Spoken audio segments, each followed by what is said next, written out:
प्रतिवर्ष भली ए वर्ष पटिया साई मंदिर अनुष्ठान तरफ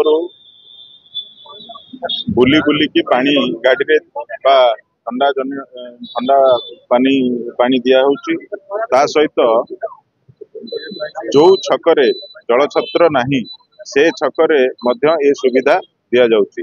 ये गोटे निहार उपाय बहुत वर्ष धरिकी दीर्घ 5-6 वर्ष है ये कार्यक्रम पटिया साई मंदिर तरफ आयोजन करा जाइछि। विभिन्न सामाजिक क्षेत्र में सदा बेले पटिया साई मंदिर समस्त प्रकार कार्य हाथ को नहीं थांती भितर ये गोटे कार्यक्रम तो से आज साई मंदिर पाखर ये कार्यक्रम आरंभ होइछि।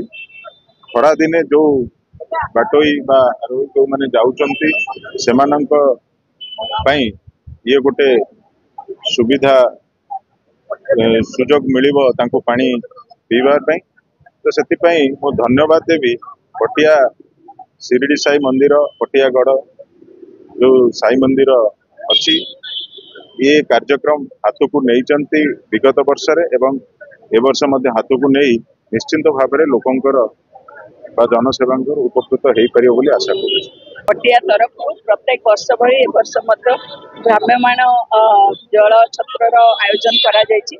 आपण देखंतु गाड़ी रे समान ठंडा पानी रखिछन्ते दही लस्सी मध्य रखिछन्ते जोटा प्रत्येक छक गुडाक बुलिबो जोठी जल छत्र नाही सेठी आउ जोठी बेसी लोक कांग्रेगेशन होउछन्ते सेई जगह रे समान पानी रो व्यवस्था करिवे।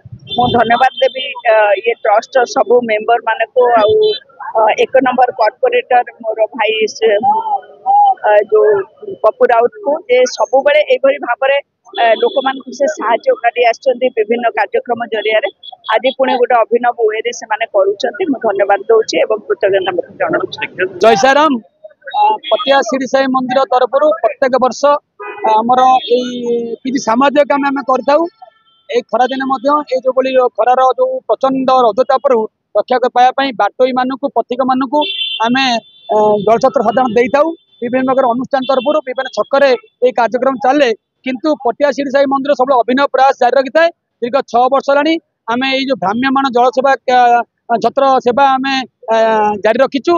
ए वर्ष माननीय मेयर महोदय माननीय विधायक महोदय करकमल आम उद्घाटन कलु तो निश्चित भाव में यह लोक आदृत हम और विभिन्न प्रकार छकरे जो छकरे पानी टे पीवा सुविधा ना से छक को बुली बुलिकी आमर ये गाड़ी टी पहुँचब एवं जेत दिन पर्यंत खरा थी से पर्यंत आम ये कार्यक्रम जारी रखू।